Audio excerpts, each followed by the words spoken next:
오늘은 이렇게 훌륭한 고려 청자를 만들어내는 기술력 때문에 오히려 실현을 당해야 했던 우리의 도자기와 도공들의 이야기를 해볼까 합니다. 16세기 우리나라에서는 김치를 담아 먹던 막사발이 일본에서는 최고의 찻잔으로 정치 파트너를 인증하는 선물로 통했습니다. 중앙으로부터 하사받은 막사발을 보여주면 쳐들어오던 다른 구역의 다임요가 그냥 돌아갔다고 합니다. 그 막사발 중 도요토미 히데요시가 하사한 것이 일본 국보로 지정되어 있습니다. 차를 마시는 막사발을 일본에서는 다완이라고 불렀는데요. 차를 마신 후 다완을 감상하는 다회를 한 달에 몇 차례씩 1년에 100회 이상씩 열었습니다. 각 다이묘들은 자기 다완을 자랑하기 위해 최고 비싼 다완을 가지려 했고 어떤 다완은 성 하나보다 비쌌다고 합니다. 우리의 김치 막사발을 들고 예술적으로 찬양하는 그들의 모습을 생각하면 하늘에서 떨어진 콜라병을 신성시했던 부시맨의 모습이 자꾸 떠오릅니다. 일본 측에서는 임진왜란과 정유재란을 도자기 전쟁으로 부릅니다. 그들에겐 두 전쟁에서 도자기가 매우 중요했습니다. 도자기에 대한 열망은 갈수록 커진 반면 당시 일본에게 도자기를 굽는 기술은 마치 현대의 우주선을 만드는 기술에 비유될 정도로 감히 흉내도 낼 수 없었기에 두 전쟁 기간 동안 도공 수만 명을 끌고 갔습니다. 뒤처진 기술이나 문물이 있으면 배우려는 게 아니라 그냥 빼앗아가 버리면 된다는 것이 그들의 방식이었습니다. 전쟁에 직접 관련된 사람들이 승전국에 끌려간 경우에는 포로라고 부릅니다. 하지만 전쟁과 전혀 관련 없는 민간인이 끌려간 경우 피로인이라고 부릅니다. 당시 일본의 선교사로 와 있던 서양인들의 눈에 비친 조선 피로인의 모습은 정말 비참했습니다. 남녀노소 할 것 없이 목을 묶어 끌고 가는데 마치 원숭이 떼를 엮어서 걷게 하는 것과 같았고 소나 말을 다루듯 하는 광경은 차마 눈뜨고 볼 수 없었다. 이 피로인들은 대부분 인신매매로 팔려갔으며 피로인 중 특히 도공들은 절대 도망가지도 못하게 철저히 감시했습니다. 일본의 도자기 마을로 유명한 아리타 마을이 있는데요. 이 마을에는 일본 도자기를 처음으로 탄생시킨, 그래서 도신이라고 부르는 조선인 이삼평의 추앙비가 있습니다. 이삼평이 없었다면 이 마을도 없었다며 지금도 기리고 있습니다. 반면 그 마을 산속에는 조선인들의 집단 무덤이 있습니다. 도자기를 만들다 죽으면 소모품 폐기하듯 한 곳에 묻어버린 것입니다. 비석도 제대로 되어 있지 않고 누구 하나 돌보지 않으며 예전부터 현지인들은 산속 가마터에는 출입을 안 했다고 합니다. 납치된 도공 중 일부는 장인으로 사무라이에 준하는 대우를 받았다고 전해지고 있지만 대다수의 도공들은 기술 좋은 노예에 불과했던 것입니다. 마치 군함도에 끌려간 조선인들에게 많은 월급을 주고 좋은 대우를 해줬다고 말하는 것과 같은 것이죠. 국립중앙박물관에 전시되어 있는 한글이 적혀있는 찻잔은 임진왜란 당시 일본에 끌려간 도공이 만든 것으로 추정하고 있습니다. 찻잔의 내용은 밤중에 한국인 동포를 만나러 가는데 개가 짖자 달랬더니 잠잠한 것을 보고 이게도 조선의 개인가 보다 하는 이야기입니다. 하루 종일 일하고 밤이 돼서야 개인 활동을 할 수 있었던, 지친 몸을 쉬는 것보다 조국을 그리워하는 마음이 더 컸기에 동포를 찾아가는 조선 도공들의 향수와 고된 삶을 엿볼 수 있는 대목입니다. 메이지 유신 전까지 일본 수출의 90%를 도자기 수출이 담당했고 도자기로 번 돈이 일본 근대화의 기틀을 마련한 메이지 유신의 종잣돈이 된 것은 틀림없습니다. 우리 조상들의 피를 빨아 일본이 근대화의 기틀을 마련한 것입니다. 조선 도공을 포함한 피로인의 참상은 전쟁을 일으킨 일본이 우리나라 사람들을 강제징용시킨 것과 너무도 닮았습니다.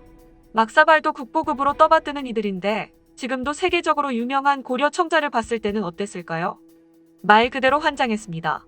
누구나 고려 청자를 대하면 그 오묘한 빛깔과 자태에 숨을 죽이게 된다고 합니다. 청자의 종주국인 중국조차 고려 청자 앞에서는 숙연해졌다고 하는데요. 송나라의 서경은 중국의 비색보다 낫다는 말은 차마 못하고 비슷하다 표현했으며 천하제일론이라는 중국 책에서는 천하의 제일 가는 것을 쭉 열거하는 가운데 고려 비색이 천하제일이다라고 인정하고 말았습니다. 영국의 한박물관 도자기 부장은 최상급의 한국 도자기는 세계 도자기 중에서 가장 우아하고 진실하며 도자기가 가지는 모든 장점을 구비하고 있다라고 칭송하고 있습니다. 현대 도예가들 사이에 지옥을 맛보려면 고려청자를 다루라는 말이 있습니다. 아무리 노력해도 고려청자의 비색을 복원할 수 없어 깊은 좌절을 느끼게 된다는 말로 현대의 기술로도 신비하고 영롱한 고려청자의 빛깔을 재현할 수 없었던 것입니다. 그런데 불가능할 것 같은 고려청자 기술을 마침내 해낸 일본 도예가가 나타났습니다. 다니 슌제이라는 일본 도예가는 고려청자 복원 기술로 다양한 고려청자를 만들어 세계를 놀라게 했습니다. 자신의 작품을 들고 일본과 유럽 각지에서 개인전을 열었으며 일약 고려청자 전문가로 스타덤에 올랐습니다. 그 공을 인정받아 이탈리아와 대만 및 일본 외무성의 표창까지 받았는데요. 가장 기뻐했던 건 일본 정부였습니다. 한국인이 하지 못한 것을 일본인이 해냈다며 일봉에 잔뜩 취했습니다.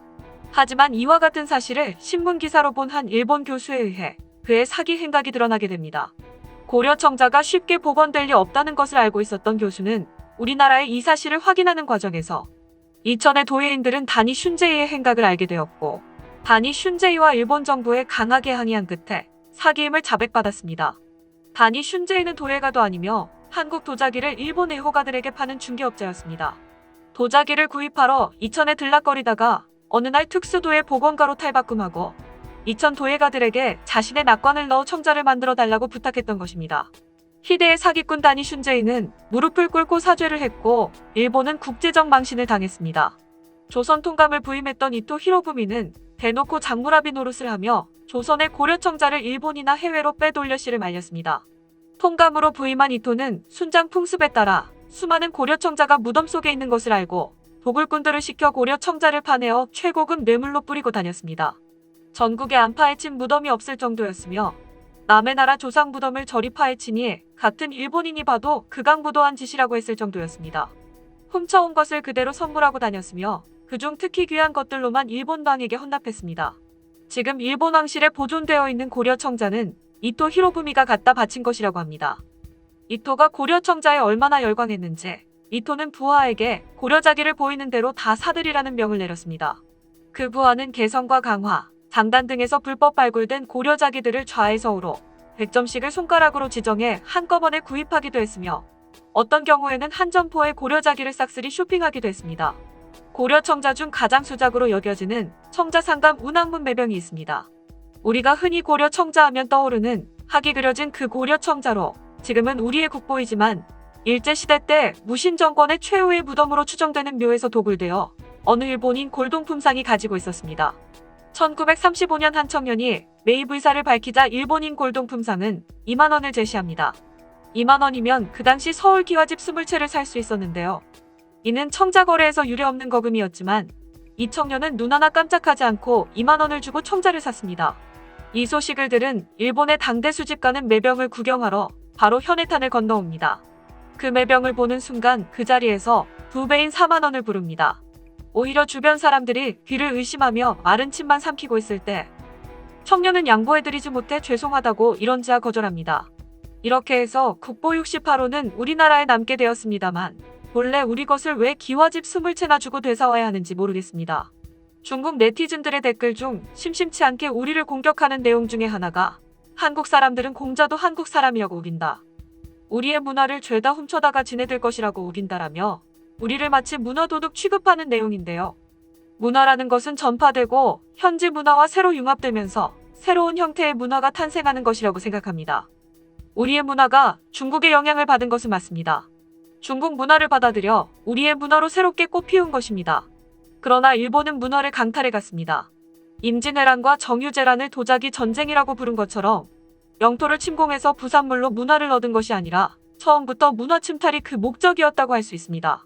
우리 선조들의 기술력을 갖기 위해 수많은 사람들의 삶을 처참히 짓밟았습니다. 그래서 일본의 도자기의 명성이 한없이 부끄러운 것입니다. 반일 감정을 부추긴다거나 일본팔이라고 생각하기 이전에 우리 선조들은 2번이나 끌려가 비참한 삶을 살았습니다. 사람은 고쳐 쓰는 게 아니라 골라 쓰는 것이라고 했습니다. 사람의 본질은 변하지 않는다는 뜻인데요. 그 세 번째 당함이 없기 위해 항상 역사를 자꾸 돌아보고 깨어 있어야 합니다. 게임을 워낙 잘하는 한국인을 두고 게이머들 사이에는 이런 말이 있습니다.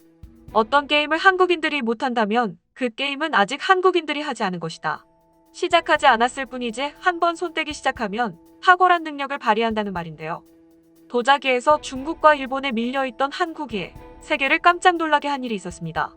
한국 도자기의 본차이나가 영국 왕실로부터 엘리자베스 1세 여왕의 즉위 60주년 기념 도자기 제작사로 선택된 것입니다. 본차이나의 본고장 영국에서 그것도 왕실에서 인정을 받은 것입니다. 영국 괴지우드, 덴마크 로열 코펜하겐, 일본 노리다케 등 본차이나 빅3를 제치고 선정되었습니다. 본차이나는 1200도의 고온에서 젖소에 정강이 뼈만 태워 정제한 것을 도자기 원료로 사용하고 있습니다. 타지 않게 정강이 뼈를 굽는 것이 관건이라고 합니다. 높은 순도의 뼈가루를 얻을수록 맑은 소리와 단단한 강도의 도자기를 얻을 수 있는데, 에밀레 종이 맑은 소리가 나는 것도 사람의 뼈를 갈아 만들었기 때문이라는 설이 있습니다. 한국 도자기의 본 차이나는 외국 공관이나 국가들의 기관에 납품하기도 하고, 뉴욕이나 영국 등의 유명 백화점에도 진열되어 명품으로 거듭나고 있습니다. 도자기에도 한국 사람들이 손대기 시작한다면 머지않아 K-팝, K-드라마처럼 K-세라믹이 세계를 휩쓸 수도 있을 것입니다. 그럼 지하에 있는 도공들의 한을 조금은 풀 수 있지 않을까요? 끝까지 시청해주셔서 정말 감사합니다. 구독과 좋아요는 영상 제작에 많은 도움이 됩니다.